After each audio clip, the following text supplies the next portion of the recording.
Oh shit, here we go again.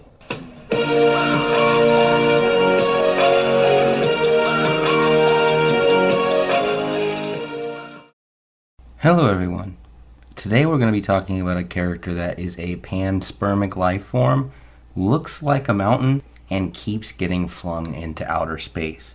Some call him the living mountain, others call him the hill that walks like a man, and some people give him the title hill person. But of course, we're talking about Spragg, the living hill.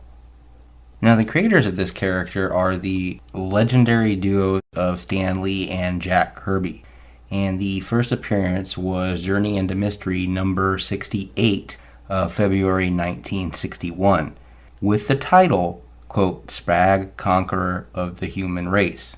He appears in 22 total issues. Now, Spragg and his race were panspermic life forms that drifted into space over 2 billion years ago. Eventually they became trapped on Earth and mixed with the molten core of the planet, evolving into very intelligent and almost completely psychic entities, who were also the size of mountains. Spragg was originally an outcast of his race, who was forced up into the surface of the Earth, and he just so happened to pop up in Transylvania. Here he would enslave the villagers and force them to build a device to amplify his powers. Now, everything was going well until a visiting scientist by the name of Bob Robertson had a genius idea on how to get rid of him, and simply flung Spragg into outer space. Now, Spragg eventually returned and battled the Mole Man. The conflict would soon attract the attention of his original nemesis, now an older Bob Robertson, She-Hulk, and several hostile members of Spragg's own species. While Spragg initially had an upper hand against all of them, the Mole Man used Earth's magma to launch Spragg and the rest of the Hill people back into space. Now, while floating through space, Spragg collected rocks from the rings of Jupiter and used them to create miniature clones of himself. With these clones, Spragg would attack Star Stop Diner, which is an intergalactic type of pit stop, and he did this in the form of a meteor shower. She-Hulk then arrives to once again defeat Spragg, this time by capturing him in a giant metal net. Parts of the defeated Spragg and his clones were taken in by Star Stop patron Big Edelvine, which is an alien who had basically started a rock collection. Now, in the Maximum Security storyline, after the Kree Empire declared the Earth a prison planet, Spragg was one of the villains sent to the planet. Spragg fought and was defeated by the New Warriors.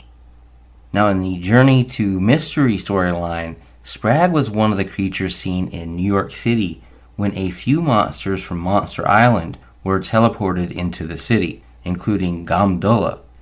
Lady Sif had become stranded in the realm due to the actions of her brother, Heimdall.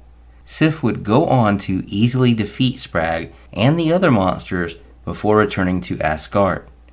Luckily, Sif and the superior Spider-Man caught most of the monsters and had them return to their previous location, presumably Monster Island or the Savage Lands.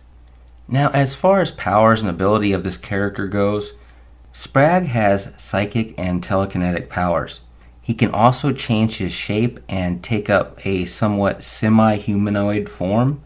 He can also control minds and even uses delta cosmic energy beams to tell who is hypnotized or not. He can animate the Earth and form whatever else he wills from it. Spragg can theoretically reshape his body into whatever he wants. He simply chooses the form of what we would call a mountain or a hill as his base form. He can transport himself, basically his essence, through the Earth itself, allowing for nearly instant teleportation from one side of the Earth to the other. He can animate other rocks, mountains, or hills to do his bidding. He can use a ray blast or beam from his eyes and presumably even his head. He was capable of duplicating himself several times within the panel, In another, he formed smaller versions of himself out of surrounding materials. The vacuum of space cannot harm him or elements destroy him. He is basically a class of immortal. He can be destroyed, but it would be tough to do so. You would have to completely destroy an entire planet that he was inhabiting to do so, and even then, it's not completely assured. Even without all of that, he's a giant alien rock monster, so he's going to have a lot of invulnerability. He has very strong telepathic powers which allow him to mentally communicate with those around him and even control them. And it is even presumed that he can do this with animals as well. Now, our opinion is that the evil giant flying space meatball's lifespan and all it goes through is pretty rough if you think about it. Flying through space for a few million years, then bam, stuck inside a core of a small planet with loud upstairs renters for a few million more. Then evicted the minute they try to take control of the situation, only to be beaten up by She-Hulk in outer space for your time. We didn't think there would be a character that would go on such a wild ride as a non-living organism like Danny the Street, but this character is pretty close. This is one of Jack and Stan's great yet somewhat unsung works, and we honestly would like to see this done right on the big screen one day. Anyway, you guys have a good morning, a great night, an awesome afternoon, whichever. Please like, share, and subscribe. We really do appreciate that. Also, leave a comment down below. Let us know what you think of this video, as well as maybe come up with a character that you would like us to make a video on. We'll see what we can do to make that happen. As always, Excelsior. Hello, monkeys.